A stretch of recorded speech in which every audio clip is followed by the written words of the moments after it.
Exercise ছিল ডক্টরদের থেকে দেয়া। আমার তখন মনে হলো কি যে আমরা তো অনেক কিছুই ঘটে যাচ্ছে আমার জীবনে, আমি একটা কাজ করি, লিখে রাখি, মনে থাকে না তখন। আর ডক্টরের মধ্যে আমাকে বলতো যে অ্যানেস্থেশিয়া অনেক বেশি হয়ে যাচ্ছে, আপনাকে সামনের বার অ্যানেস্থেশিয়া করাবো না। মানে তখন সম্পূর্ণ ঠিকঠাক আর কি, আমার সার্জারির আগের ড্রেসিংটায়। তো ওটা পরে বলছি, ওই ড্রেসিংটারও মজার গল্প আছে আমার, মানে এখন মজার গল্প হয়ে গেছে এগুলো আমার কাছে।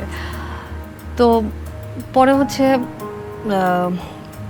ড্রেসিংয়ের ওইখানে যখন যাই, লাস্ট অ্যানেস্থেশিয়া করলে আমি ভুলে যাব, এটা ডক্টর বলতো আর কি, যে এত বেশি অ্যানেস্থেশিয়া করলে একটা নর্মাল যে আমাদের মানে হিউম্যান বিং মানুষদের নার্ভাস সিস্টেমে একটু ঝামেলা হয়ে যায়, মানে যে কোনো কিছুই তো বেশি ভালো না।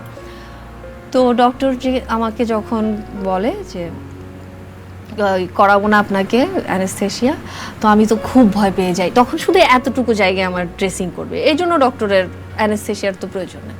আমি ডক্টরকে বলি যে আমি তো মরেই যাব ব্যথায়, এই সেই।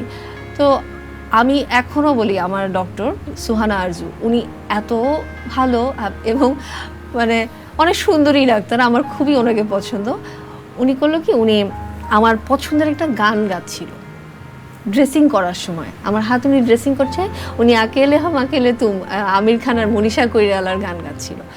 আমার না বিন্দু মাত্র ব্যথা ফিল হয় না, এবং উনি ড্রেসিং করে ওটা ঠিক করে দিয়ে গান শেষ টেস্ট করে উনি আমাকে বলছে, কই আপনি ব্যথা পাইছেন? আমি বলছি যে না, আপনি আসলে আমাকে অন্য দিকে ধুনে, অন্য জগতে, অন্য ধুন দিয়ে দিচ্ছে, যে আমি ওনার গানটাই শুনছিলাম। তো এই যে সাপোর্টগুলো, প্রত্যেকটা জিনিস আমাকে না সুস্থ করতে অনেক সাহায্য করছে। হয়তো সব ডক্টররা এতটা সাপোর্ট দেয় কিনা তার পেশেন্টকে আমি জানি না, বাট আমার ডক্টররা আল্লাহর রহমত, মানে লাকিলি আমি খুবই ঠিকঠাক ছিল।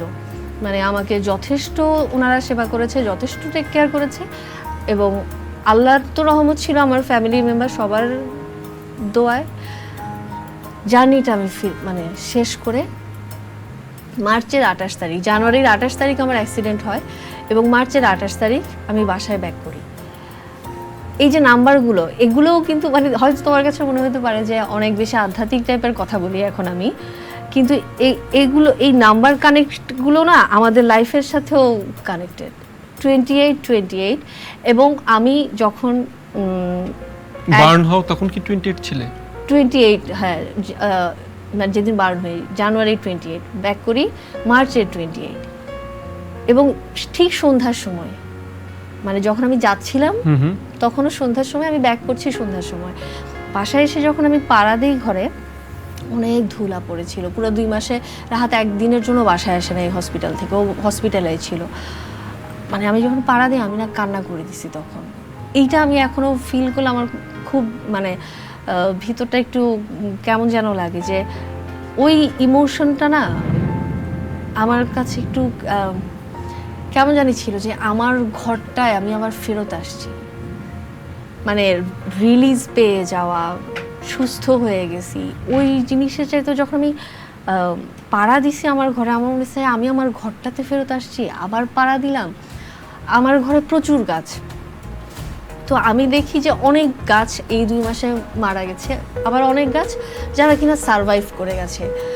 তখন সবচেয়ে বড় আমি ইন্সপায়ার যেটা থেকে হই, সেটা হচ্ছে আমার গাছ থেকে, যে নিজেকে তুমি যে কোনো জায়গায় চাইলেই, ওরা যে সারভাইভ করে গেল, যারা যারা কিনা মারা গেছে তারা তো যাবেই, 2 মাস তাদের কোনো টেক কেয়ার করা হয়নি, কিন্তু যারা সারভাইভ করে গেল তারা কতটা মানে নিজেদেরকে, অবশ্যই ওদেরও তো জীবন আছে তাই না, ওরাও নিজেদেরকে ওই সারভাইভ করার জন্য ওই ওয়েদার, ওই সব কিছুর সাথে অ্যাডজাস্ট করে নিছে তাই না। তখন আমার মনে হচ্ছিল যে ডক্টর আমাকে বলে যে 6 মাস আপনার ঘরে সব আয়না সরাই ফেলবেন, কোনো আয়না দেখবেন না। আর আমি যেদিন প্রথম মানে হাঁটা দেওয়া শুরু করছি, সেদিনই প্রথম আমি আয়না দেখছি। আয়না দেখে যখন দেখছি, আমার পুরো চেহারার মানে চামড়া সাদা ছিল, মানে নাই হয়ে গেছিল চামড়াটা, উপরের পরতটা, হ্যাঁ ওটা ছিল না। তো আমি যখন দেখছি, হাঁটতে পারি প্রায় তো 2 মাস হয়ে গেছে, তখন একটু একটু রিকভার হয়ে আসছে। আমরা তোমার ছবি দেখতাম, তুমি মাঝে মাঝে ছবি দিতে, একটু একটু তখন তো ছবি অনেক পরে। আর যখন আমি আমার নিজেকে প্রথম দেখি, তখন হচ্ছে যে আমি যখন এরকম একটু একটু ছোপ ছোপ দেখি না, আমি প্রথমে আমাকে দেখে আমি আয়নায় বলি হ্যাঁ আমি তো থ্যানোসের মেয়ে নেবুলা হয়ে গেছি। মানে নেবুলার এদিকে সেদিকে লাল নীল করা না। আমি এটা বলার পরে আমার ফ্রেন্ড ছিল সেদিন, ওরা হাসতেছে। তো ও পরে বল কি যে তুই না পারবি বাইরে হয়ে যাইতে এখান থেকে, তোর এখানে আর বেশি দিন থাকতে হবে না। তো ওই সময়ে মানে ওইগুলো করে বাসায় আসছি। আমি অনেক চেষ্টা করে গেছি যে